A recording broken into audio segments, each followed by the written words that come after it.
Hey guys, I'm Phoenix here and welcome to Minecraft 1.10.2 and I've got some mods up. I like pulling out mods that impress me in some way, and the changes that have been made in the base game of Minecraft in very recent versions has allowed mods to do some rather interesting things. There's been some graphical changes, a lot of stuff behind the hood that frankly I do not understand, but you can see the differences in what modders are actually doing with these changes. So yeah, I've got a couple of mods here. One is pretty much aesthetic and slightly defensive, and the other one is this, which is a storage system. It's basically AE, but there's no pipes, there's no auto crafting. All it is storage. So you've got a controller, which is your AE controller. You've got a terminal. You've got drive bays where you can slot in drives of different sizes. There are 5 different types of drive. 1 for 16 and 64. I think it was. Hold on. Yeah, here we go. 1, 4, 16, and 64. There's also a void drive which you can use to delete any items that were assigned to it. There's also a wireless terminal. Which you can use to access your system. But what I really like about this is, well, I like several things about this. The first thing is it's very easy to auto-craft if you're using other auto-crafting systems. It doesn't have any auto-crafting systems of its own. It is literally just a storage system. But because it uses bog standard vanilla items, you can auto-craft the parts reasonably easily. Something like the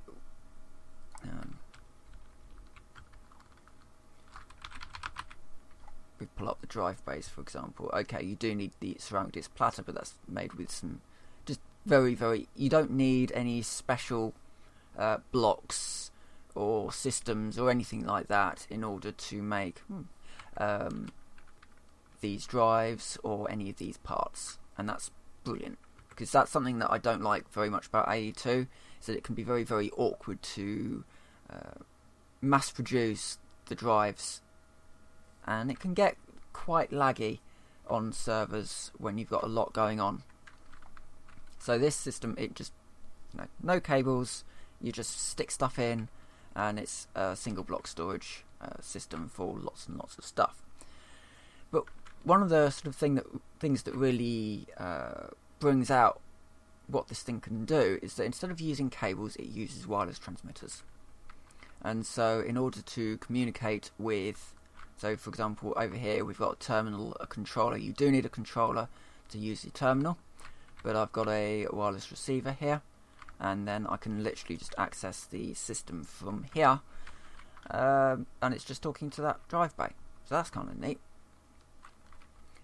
What else? Well, oh yeah, there's also an interface thing that you can use for automation of stuff. I haven't really dug into it too much, but everything like this, if you do like have a wireless system, you do need to have a controller on it, as well as a link to your drive bays. But that's the technical side of things that I kind of like. So let's go to the slightly more aesthetic thing. So I think we've all been there. We've wanted to create a door, a secret door that nobody can see. But we've got a little bit of a problem there, because we've got things like, okay, so we can use piston doors, but they can be a little bit picky with how they do things. Or you might have to have frames installed, and then you have to have your big blocky frame motors to haul the door out, and even that can get a little bit more complicated. With the more complicated doors, it can get a little bit buggy.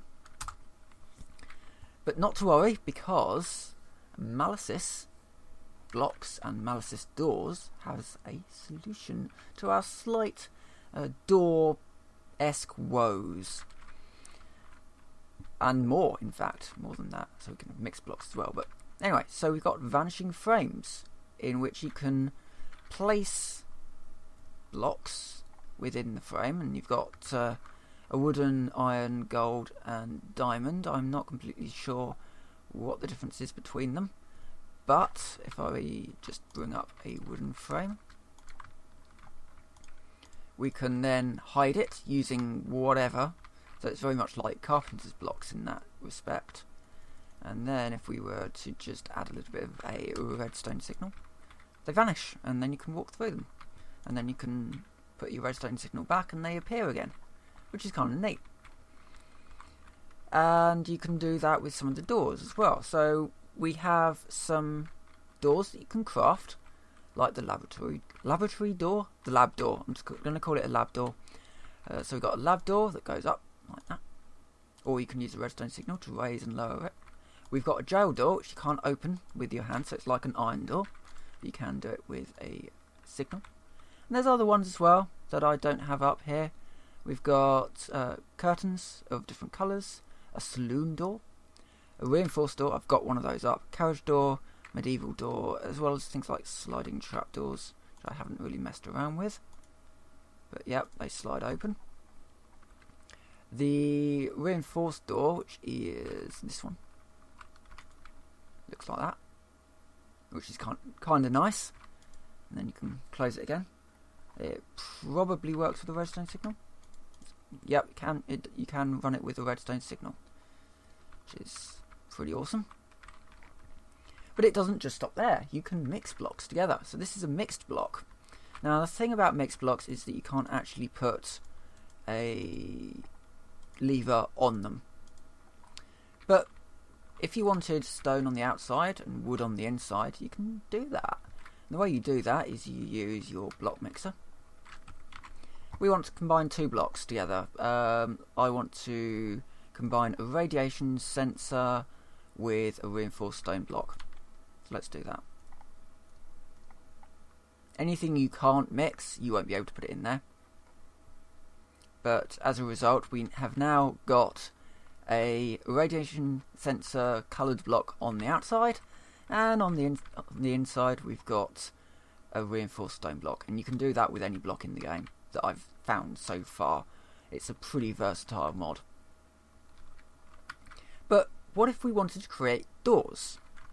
You know, maybe we want one that's completely made out of ore, or one that's made out of, I think this was a stone one that's got a key code on it.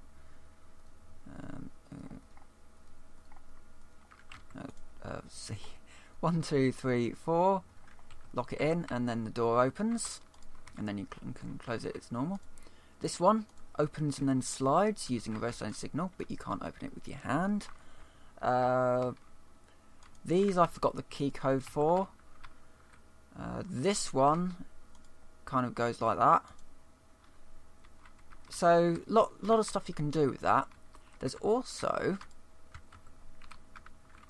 let's go into the door factory. So you can set your movement, you can set your opening time, your auto close delay, whether or not you want it to act as a double door or not.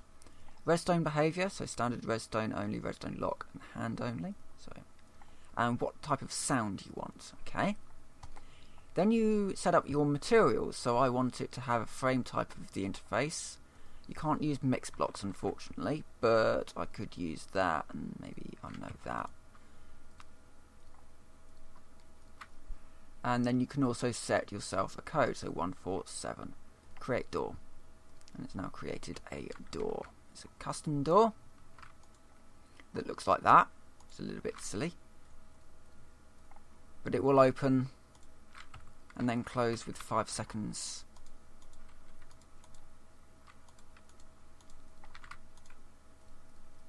That's not 5 seconds. Evidently it's 5 something or other. I don't know. Not completely certain. But you can do things like, yeah. So we want 120. Let's just say.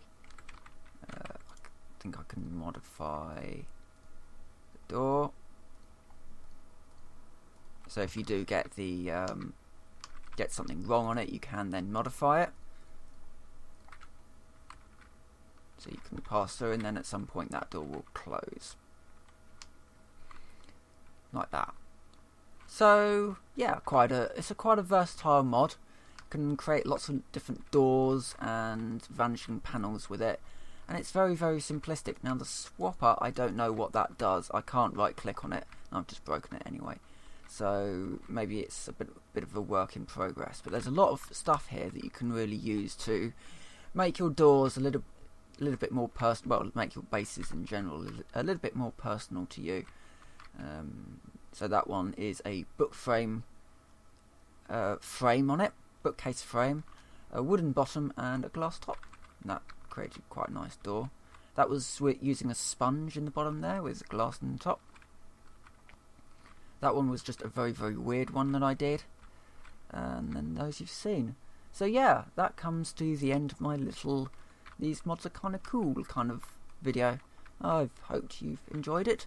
If you want to check out these mods, I am using the all of the mods pack from the Curse Launcher. That's on 1.10.2, so it's got all the updates up to this point, and it's got a huge amount of mods in it. We've got things like Mechanism in here, we've got Extra Utilities 2, we've got Calculator, we've got Cyberware. I've messed around with that, maybe that's one for another video. Grappling hooks, all sorts. So, and we've got Mechanism in there now because that's been updated recently. So lots and lots of different things in here that I'm really going to have a little bit of a mess around with, especially as I've just found something that will allow you to make airships. So with that, I will say thank you very much for watching. I will see you next time.